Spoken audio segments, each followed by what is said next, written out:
जय श्री कृष्ण दोस्तों, राधे राधे। रितु भक्ति चैनल में आप सबका स्वागत है।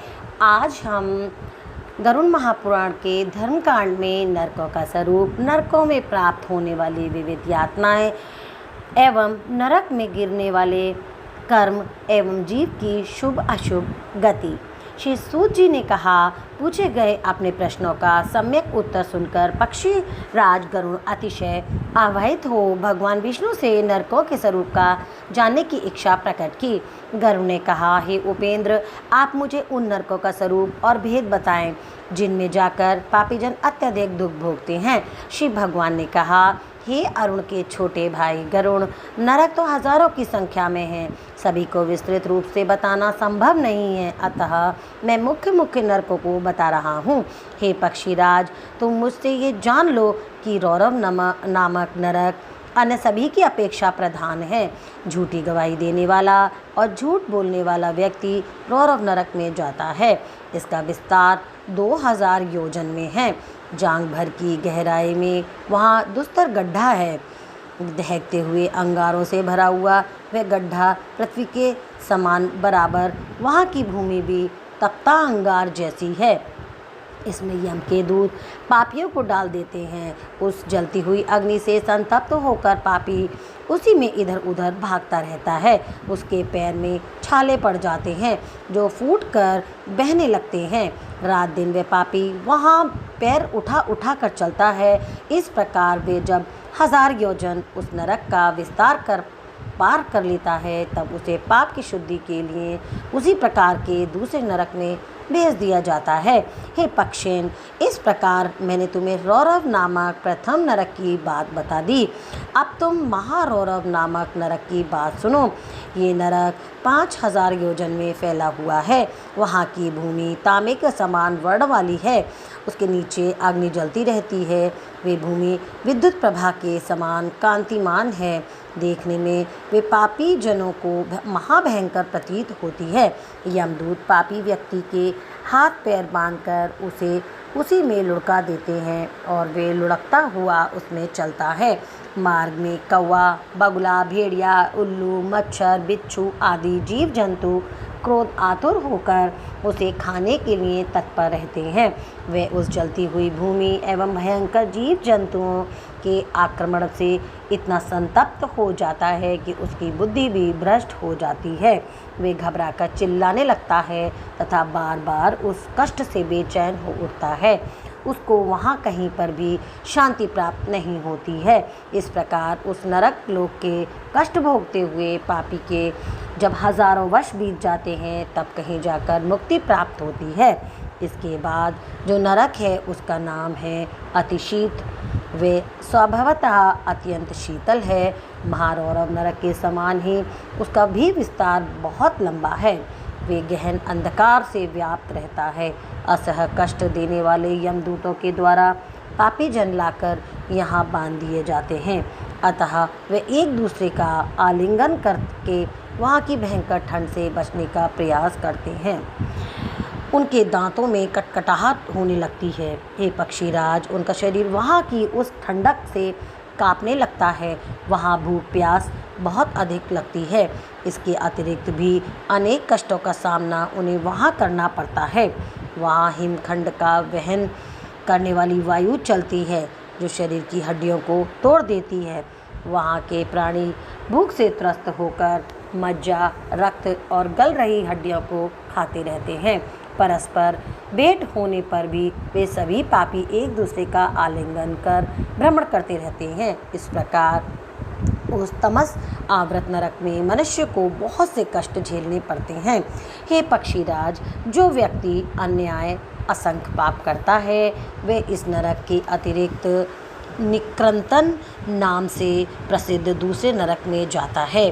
हे खगेंद्र, वहाँ अनवरत कुंभाकार के चक्र के समान चक्र चलते रहते हैं, जिनके ऊपर पापी जनों को खड़ा करके यम के अनुचरों के द्वारा अंगुलियों में स्थित काल सूत्र से उनके शरीर को पैर से लेकर शिरोभाग तक छेदा जाता है। फिर भी उनका प्राण अंत नहीं होता। इससे शरीर के सैकड़ों भाग टूट टूट कर छिन्न भिन्न हो जाते हैं और पुनः इकट्ठे हो जाते हैं। इस प्रकार यमदूत पाप कर्मियों को वहाँ 1000 वर्ष तक चक्कर लगवाते रहते हैं और जब पापी का विनाश हो जाता है तब कहीं जाकर उन्हें उस नरक की से मुक्ति प्राप्त होती है। अप्रतिष्ठित नाम का एक अन्य नरक है। वहाँ जाने वाले प्राणी असह दुख का भोग भोगते हैं। वहाँ पाप कर्मियों के दुख के हेतु भूत चक्र और रहट लगे रहते हैं। जब तक 1000 वर्ष पूरे नहीं हो जाते हैं तब तक वे रुकता नहीं। जो लोग उस चक्र में बांधे जाते हैं वे जलकर खाक हो जाते हैं। पुनः रक्त का वमन करते हुए उनकी आंतें मुख की ओर से बाहर आ जाती हैं और नेत्र आंतों से घुस जाते हैं। प्राणियों को वहाँ जो दुख प्राप्त होता है वे बड़े ही कष्टकारी हैं। हे गरुड़, अब असीपत्रवन नामक दूसरे नरक के विषय में सुनो। ये नरक 1000 योजन में फैला हुआ है और इसकी संपूर्ण भूमि अग्नि से व्याप्त होने के कारण अहर्निश जलती रहती है। इस भयंकर नरक में 7 सूर्य अपनी सहस्त्र सहस्त्र रश्मियों के साथ सदैव तपते रहते हैं, जिनके संताप से वहाँ के पापी हर क्षण जलते ही रहते हैं। इसी नरक के मध्य 1/4 भाग में शीत स्निग्ध पत्र नाम का वन है। ये पक्षी श्रेष्ठ, उसमें वृक्षों से टूटकर गिरे फल और पत्तों के ढेर लगे रहते हैं। मांसाहारी बलवान कुत्ते उसमें विचरण करते रहते हैं। वे बड़े बड़े मुख वाले, बड़े बड़े दांतों वाले तथा व्याघ्र की तरह महाबलवान हैं। अत्यंत शीत एवं छाया से व्याप्त उस नरक को देखकर भूख प्यास से पीड़ित प्राणी दुखी होकर करुण क्रंदन करते हुए वहां जाते हैं। ताप से तपती हुई पृथ्वी की अग्नि से पापियों के दोनों पैर जल जाते हैं। अत्यंत शीतल वायु बहने लगती है, जिसके कारण उन पापियों के ऊपर तलवार के समान तीक्ष्ण धार वाले पत्ते गिरते हैं।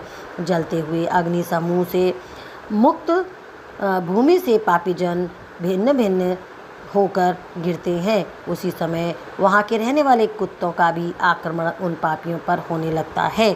शीघ्र ही वे कुत्ते रोते हुए उन पापियों के शरीर के मांस को खंड खंड करके खा जाते हैं। हे तात, असीपत्रवन नामक नरक के विषय को मैंने तुम्हें बता दिया है।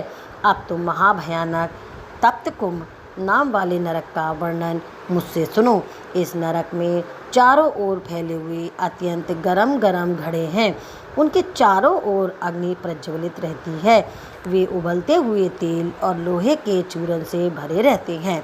पापियों को ले जाकर उन्हीं से आंखें मुख डाल दिया जाता है। गलती हुई मज्जा रूपी जल से युक्त उसी में फूटते हुए अंगों वाले पापी काड़ा के समान बन जाते हैं। तदंतर भयंकर यमदूत नुकीले हथियारों से उन पापियों की खोपड़ी, आँखों तथा हड्डियों को छेद छेद कर नष्ट करते हैं। गिद्ध बड़ी तेजी से वहां आकर उन पर झपटता मारता है। उन उबलते हुए पापियों को अपनी चोट से खींचते हैं और फिर उसी में छोड़ देते हैं। उसके बाद यमदूत उन पापियों के सिर, स्नायु, द्रवीभूत मांस, त्वचा आदि को जल्दी जल्दी करछुले से उसी तेल में घुमाते हुए उन महापापियों को काढ़ा बना डालते हैं। हे पक्षिन, ये तप्त कुंभ जैसा है, इस बात को विस्तार पूर्वक मैंने तुम्हें बता दिया है। सबसे पहले नरक को रौरव और दूसरे उसके बदला वाले को महारौरव नरक में कहा जाता है। तीसरे नरक का नाम अतिशीत एवं चौथे का नाम निक्रंतन है। पांचवा नरक अप्रतिष्ठ, छठा 80 पत्रवन एवं 7वां तप्त कुंभ है। इस प्रकार ये 7 प्रधान नरक हैं। अन्य भी बहुत से नरक सुने जाते हैं जिनमें पापी अपने कर्मों के अनुसार जाते हैं, यथा रोध, सूकर, ताल, तप्त कुंभ, महाज्वाल, शबल, विमोहन, कृमि, कृमिभक्ष, लालाभक्ष, अधशिर, विडशभुस, वैतरणी, असीपत्रवन, महाघोर, अभोजन, कालसूत्र, लोहतापी, ये सभी नरक यम के राज्य में स्थित हैं। पापी जन पृथक पृथक रूप से उनके जाकर गिरते हैं। रौरव आदि सभी नरकों की अव्यवस्थित इस पर पृथ्वी लोक से नीचे मानी जाती है। जो मनुष्य गौ की हत्या, भ्रूण हत्या और आग लगाने का दुष्कर्म करता है वे रोध नामक नरक में गिरता है। जो ब्रह्मघाती, मध्यवी तथा सोने की चोरी करता है वे सूकर नाम के नरक में गिरता है। क्षत्रिय और वैश्य की हत्या करने वाला ताल नामक नरक में जाता है। जो मनुष्य ब्रह्म हत्या एवं गुरु पत्नी तथा बहन के साथ सहवास करने की दुचेष्टा करता है वे तप्त कुंभ नामक नरक में जाता है। जो असत्य संभाषण करने वाला राजपुत्र है उनको भी उक्त नरक की प्राप्ति होती है। जो प्राणी निषिद्ध पदार्थों का विक्रेता, मदिरा का व्यापारी तथा स्वामी भक्त सेवक का परित्याग करता है वे तप्त लोह नामक नरक को प्राप्त होता है। जो व्यक्ति कन्या या पुत्र वधू के साथ सहवास करने वाला है, जो वेद विक्रेता और वेद निंदक है वे अंत में महाज्वाल नामक नरक का वासी होता है। जो गुरु का अपमान करता है, शब्द वाण से उन पर प्रहार करता है तथा अगम्या स्त्री के साथ मैथुन करता है वे शबल नामक नरक में जाता है। शौर्य प्रदर्शन में जो वीर मर्यादा का परित्याग करता है वह विमोहन नामक नरक में गिरता है। जो दूसरे का अनिष्ट करता है उसे क्रमी भक्ष नामक नरक की प्राप्ति होती है। देवता और ब्राह्मण से द्वेष रखने वाले प्राणी लाला भक्ष नरक में जाता है। जो पराई धरोहर का अपहरता है तथा जो बाग बगीचे में आग लगाता है उसे विभक्षण नामक नरक की प्राप्ति होती है। जो मनुष्य असत पात्र से दान लेता है तथा असत प्रतिग्रह लेने वाला अजायमक और जो नक्षत्र से जीविका उपार्जन करता है वे मनुष्य आदि शिर नरक में जाता है। जो मदिरा, मांस और आदि पदार्थों का विक्रेता है वे पूवय नामक घोर नरक में गिरता है। जो कुक्कुट, बिल्ली, सुअर, पक्षी, मृग, भेड़ को बांधता है वह भी उसी प्रकार के नरक में जाता है। जो ग्रहदाही है, जो विष दाता है, जो कुंडकाशी है, जो सोम विक्रेता है, जो मदही है, जो मांस भोजी है तथा जो पशु हंता है वह व्यक्ति रुधिरांध्र नमक नरक में जाता है। ऐसा विद्वानों का अभिमत है। एक ही पंक्ति में बैठे हुए किसी प्राणी को धोखा देकर जो लोग विष खिला देते हैं उन सभी को विडभुज नामक घोर नरक में जाना होता है। मधु निकालने वाला मनुष्य वैतरणी और क्रोधी मूत्र संजक नामक नरक में जाता है। अपवित्र क्रोधी व्यक्ति असी पत्रवन नामक नरक में जाता है। मृगों का शिकार करने वाला व्याध अग्निज्वाल नामक नरक में जाता है जहाँ उसके शरीर को नोच नोच कर कौवे खाते हैं। यज्ञ कर्म में दीक्षित होने पर जो व्रत का पालन नहीं करता उसे पाप से संदर्श नरक में जाना पड़ता है। यदि स्वप्न में भी सन्यासी या ब्रह्मचारी स्खलित हो जाते हैं तो वे अभोजन नामक नरक में जाते हैं। जो लोग क्रोध और हर्ष से भरकर वर्ण आश्रम धर्म के विरुद्ध कर्म करते हैं उन सबको नरक लोक की प्राप्ति होती है। सबसे ऊपर भयंकर गर्मी से संतप्त रौरक नामक नरक है। उसके नीचे अत्यंत दुखदायी महारौरव नरक है। उस नरक के नीचे शीतल और उस नरक के बाद तामस नरक माना जाता है। इसी प्रकार बताए गए क्रम में अन्य नरक भी नीचे ही हैं। इन नरक लोकों के अतिरिक्त भी सैकड़ों नरक हैं जिनमें पहुंचकर पापी प्रतिदिन पकता है, जलता है, गलता है, विदीर्ण होता है, चूर्ण किया जाता है, गीला होता है, क्लॉथ बनाया जाता है, जलाया जाता है और कहीं वायु से प्रताड़ित किया जाता है। ऐसे नरकों में एक दिन 100 वर्ष के समान बीतता है। सभी नरकों से भोग भोगने के बाद पापी तृतीय योनि में जाता है। तत्पश्चात उसको कृमि, कीट, पतंग, स्वात्वर तथा एक खुर वाले गधे की योनि प्राप्त होती है। तदंतर मनुष्य, जंगली हाथी आदि की योनियों में जाकर गौ की योनि में पहुंचता है।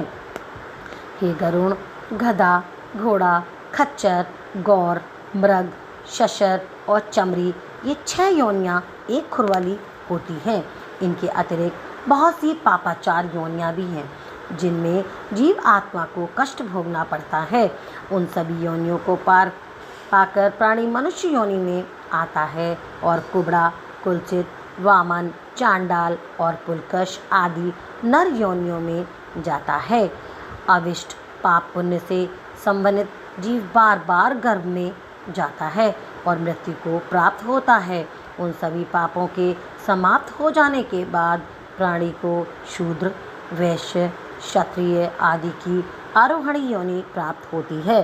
कभी कभी वे सत्कर्म से ब्राह्मण, देव और इंद्र के पद पर भी पहुंच जाता है। हे गरुण, यम द्वारा निर्दिष्ट योनि में पुण्य गति प्राप्त करने से जो प्राणी सफल हो जाते हैं वे सुंदर सुंदर गीत गाते, वाद बजाते और नृत्य आदि करते हुए प्रसन्न चित्त गंधर्वों के साथ अच्छे से अच्छे हार, नुपुर आदि नाना प्रकार के आभूषणों से युक्त, चंदन आदि की दिव्य सुगंध और पुष्पों के हार से सुवासित एवं अलंकृत चमचमाते हुए विमान में स्वर्गलोक को जाते हैं। पुण्य समाप्ति के पश्चात जब वे वहाँ से पुनः पृथ्वी पर आते हैं तो राजा अथवा महात्माओं के घर में जन्म लेकर सदाचार का पालन करते हैं। समस्त भोगों को प्राप्त करके पुनः स्वर्ग को प्राप्त करते हैं, अन्यथा पहले के समान आरोहणी योनि में जन्म लेकर दुख भोगते हैं।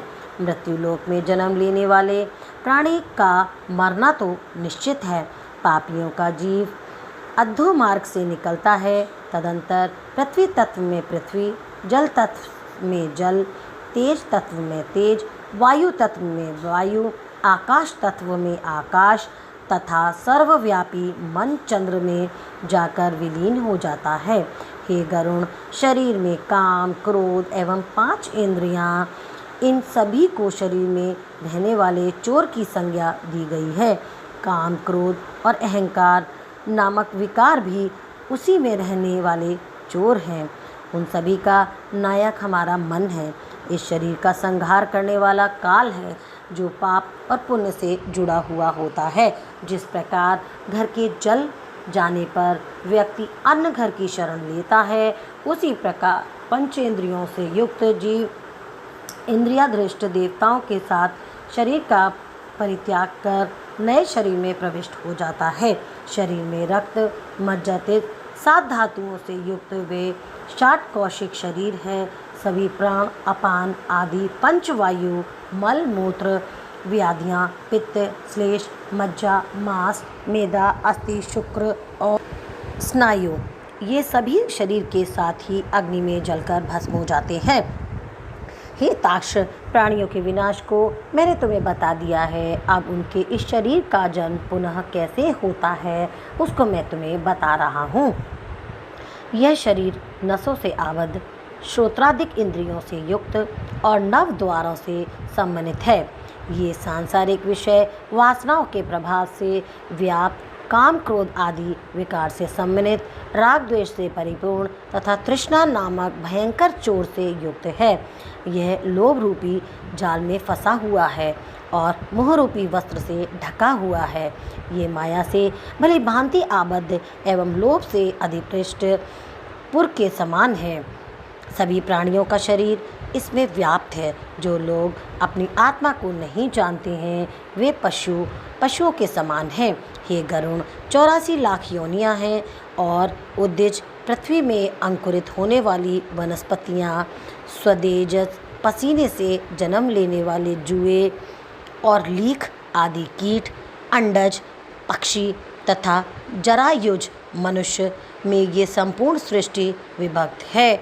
बोल कृष्ण भगवान की जय। ओम नमो नारायण भगवते वासुदेवाय नमः। वीडियो देखने के लिए आपका बहुत बहुत धन्यवाद। यहाँ दिख रहे 2 वीडियो पर दबाकर आप और भी मेरे वीडियो देख सकते हैं। जय श्री कृष्णा, राधे राधे।